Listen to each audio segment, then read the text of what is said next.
and he was primaried by our Ann Kopp, who is here tonight to tell you why she declared for executive council. Ann? Thank you, Therese, and thank you, fellow patriots.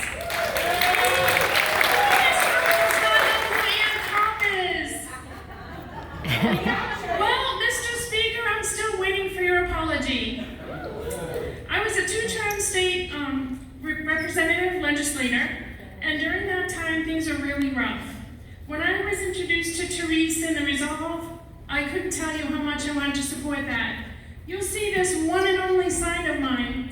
Every time I go out, guess what I do? It's resolve, resolve, resolve. It's all those candidates, 30 of them, are much more important than my individual race. Now, the Executive Council now, the reason I'm running, you may not know this either, January, Inauguration Day, our illustrious governor made it a private ceremony because there were armed protesters at his house. Not true? Do we have a Pinocchio? Anyway, those armed protesters are New Hampshire citizens, and they have a right to bear arms under constitutional carry. A Republican governor would know that, and I believe Sununu does know that, but he does not care. And newsflash for everyone in this room, he's not a Republican, he's a globalist.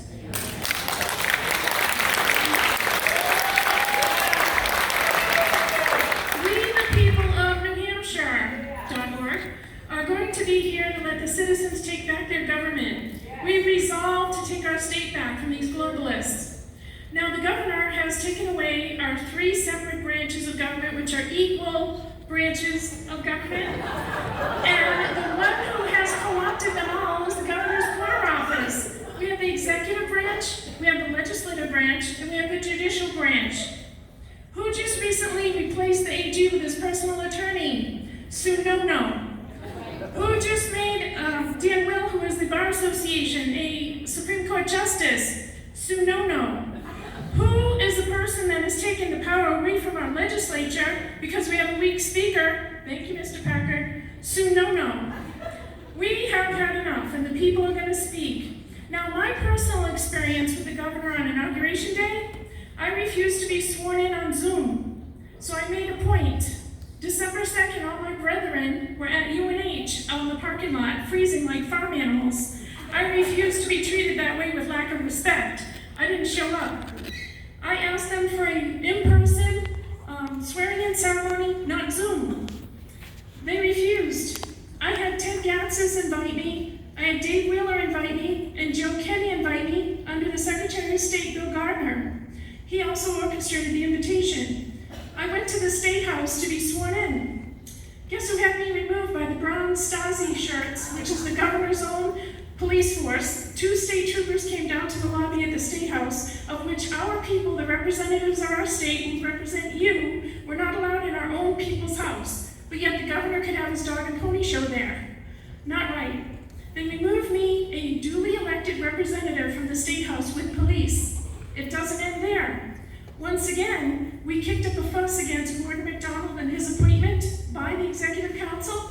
We had over 100 state reps. Joe Kenny told us, if you get 100 state reps to say that you're not going to appreciate this appointment, I'll ask the governor personally to rescind the appointment. We had over 100 representatives. The reason we didn't want him in there is because during the shutdown of 2020, he levied people with fines, he leaned on businesses, the mandates, the shutdowns, the masks, enforcing little businesses to close because they weren't going to enforce this unconstitutional mandate, which is against the law, by the way. It's all of us together that need to stand up and say, no more. Monkeypox is coming. Did you hear about that? They're going to shut us down for the election again. We need to say no more. No masking our children, no more mandates, no more closed businesses. Our governor needs to step back into the executive branch, let the judicial branch do their job, let the legislative branch do their job. And because of that, executive council needs to be in place. We need people with backbone, steely folks like Therese Cornell and myself to stand up against these folks. No more $27 million from the federal government because it's a carrot and a stick.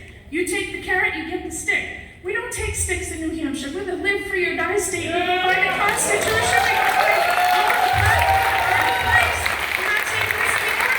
And thank you to everyone who's come here today. We have New Hampshire Community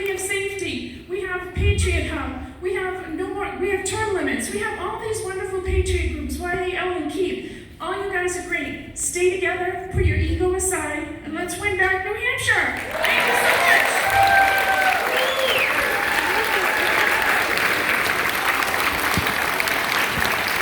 Can you stand for the whole government debate?